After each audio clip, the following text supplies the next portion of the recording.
She really enabled me to follow my dream. I became a wildlife veterinarian, the first veterinary officer for the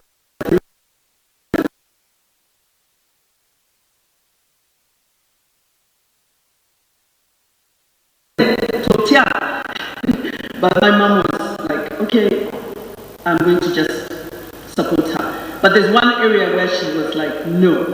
When I told her, Mom, I want to work with gorillas, she said, never. Bigena Kulia, they'll mow you. And it was a big fight. And at that time, I was 24 years old, I was in the UK. I said, they don't specialize on 24-year-old vet students. We had a big argument. And actually, it was Mary Klopper, late Mary Klopper, who was a good friend of the family, Kumundinsta. And I finally got to see the gorillas, and it was a joy to take Mama there to see the gorillas. And when I was still working at the Wildlife Authority, she went with the late Auntie Rita Chiwana, and she said, hey, they're just gentle vegetarian giants. They can't do anything. No, they're not harmful. And so once people heard that she could go, and actually she wore a skirt when she went to the gorillas. I've never seen Mama wearing trousers in my life. She's from that generation, and the old people who were digging in the field were saying, Mukei Kuru, what are you going to see the gorillas? And they came out later on and showed her their baskets. And it was so nice also to later go with another Ageesigika to Bwindi and show her the gorillas. So even as we're talking now, Mama has done so much. But when we were on the flight, I was looking at the in-flight magazine. We're so tired. It had been a long, long week. And I saw that my hero, Dr. Jane Goodall, was being interviewed. She's 91 this year. And they asked her a question. They said, are you going to live up to 100? You want to live? What are you going to do? She goes, however long I live, if you feel that there's something you can do it as long as you can, and if you feel it's worth fighting for. So she kind of represented what Mama was. And actually, Dr. Jane Goodall gave Mama an award in 2018. She also gave me an award, and she gave Conservation to Public Health an award. There are two women in my life who have been real role models. She also wrote the foreword for my book, Walking with Gorillas. So my life is butter weaving, is a very rich legacy. I'm going to talk a little bit about Mama's final days. It was... So Mama got ill suddenly in Chiboga. She had just attended Scripture Union. That speech that you saw on the screen was Mama's last activity on earth, her last public appearance. She gave that speech. You saw how strong she was.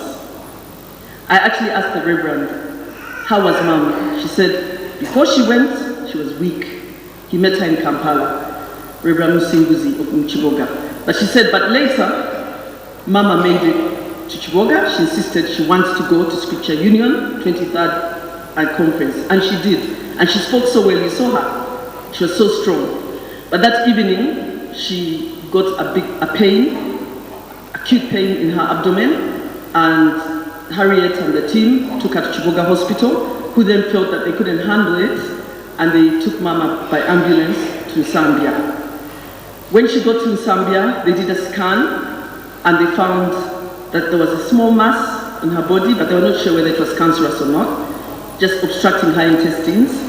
So then my sister, Dr. Nachi, was very worried, and she said, you cannot operate on a 96-year-old just like that. She needs to go to her specialists in Kenya, Dr. Lule and Dr. Silverstone.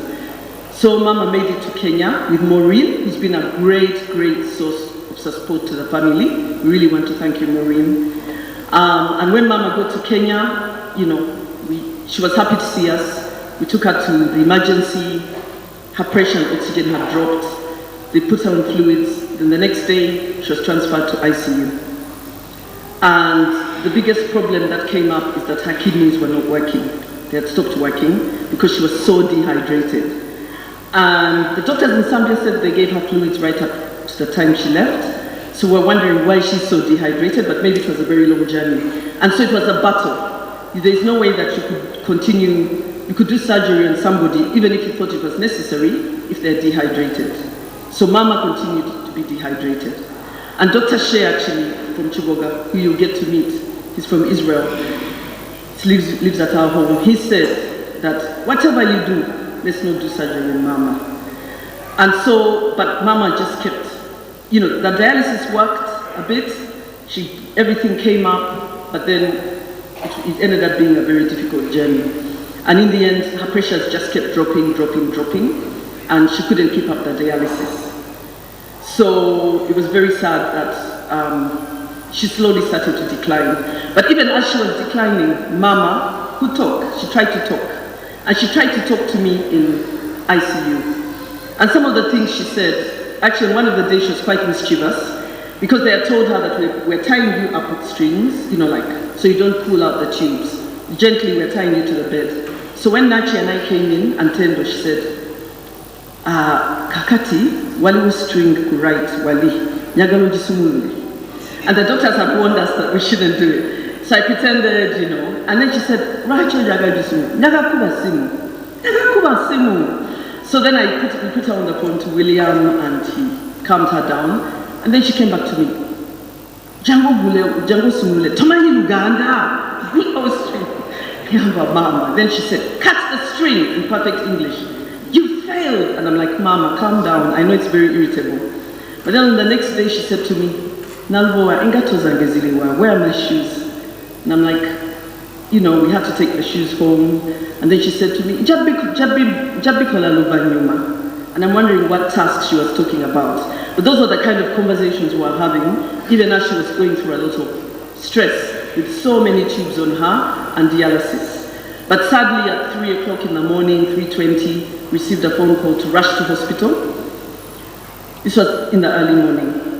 My heart beat so fast, I thought it was going to burst. So Nachi and I rushed to Nairobi Hospital. It was close.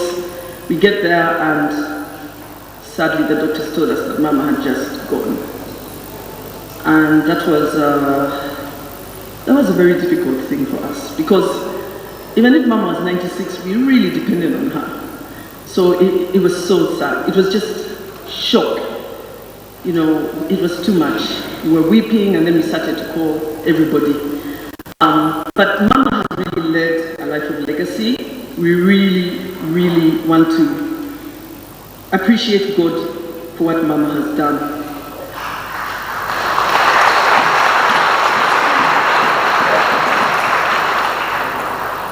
We were very curious to know why she went so quickly, because even Dr. Lue was perturbed, Dr. Silverstone, everybody, so we insisted on a postmortem. And me being a scientist and a veterinary doctor, I understand the importance of postmortems, and so they were relieved that we wanted to do it. And so we went into Lee Funeral Home near Nairobi Hospital, and the pathologist, we talked to him about all her symptoms. We were with Betty Go Achironde, our sister-in-law, and Anne Awori, a great friend of the family. And basically, he went through it. He said, I may not find anything, but it will really help. But one thing Anne Awori told the pathologist is that Mrs. Kalema, Auntie Rhoda, is so, she could remember numbers in her head. She would know everybody's name. You call her and say, she'd tell you, oh, this is so-and-so's number. She wouldn't even look in a book, right up to when she passed on. She was, you know, right, 96 years old, she knew numbers in her head. And we just talked about that, how she was, what led to her illness, what we think the problem could be. So he said to us that he'd get back to us in 1.5 hours. We went and tried to have lunch somewhere. And he called in half an hour and said, I found out what she has. It didn't take me long to find out. So as much as Mama's heart stopped at 3, that was not the main cause of the problem. Her brain was perfect. He said to us that he decided to look at her brain because of what he had told him, that Mama was very, at the age of 96, she could remember numbers. And when he opened her brain, he said it was like a young person's brain at 96. He's never seen that before. And he said to us, what is she eating? What was her lifestyle? We need to learn from this. So that part of it was something interesting. But actually what ended up, Mama caused all of this was Mama, they found her large colon, her transverse colon, had a lot of nodules, which most likely were tumorous. There were very many, and they were bleeding out and bleeding in. So she was actually losing blood all the time. So even as the Reverend said she was weak before she went to Chiboga, she was weak. She had been bleeding for maybe a few weeks or a few months. They suspect a few months. She had really started to develop these lesions and pathology. And so even the doctor said that if she had made it when she was fully rehydrated and her kidneys were doing well, and they had found out that she has that through colonoscopy or even opening, they would not have been able to do anything. So I think that was Mama's time. It's very hard to accept it, but maybe that was Mama's time. And we did pray with Nakamia, a certain lady who looked after Mama for 26 years. We knew Nakamia Stella. And we prayed in the hospital room when she was looking at Mama, before Mama died that evening, and she said,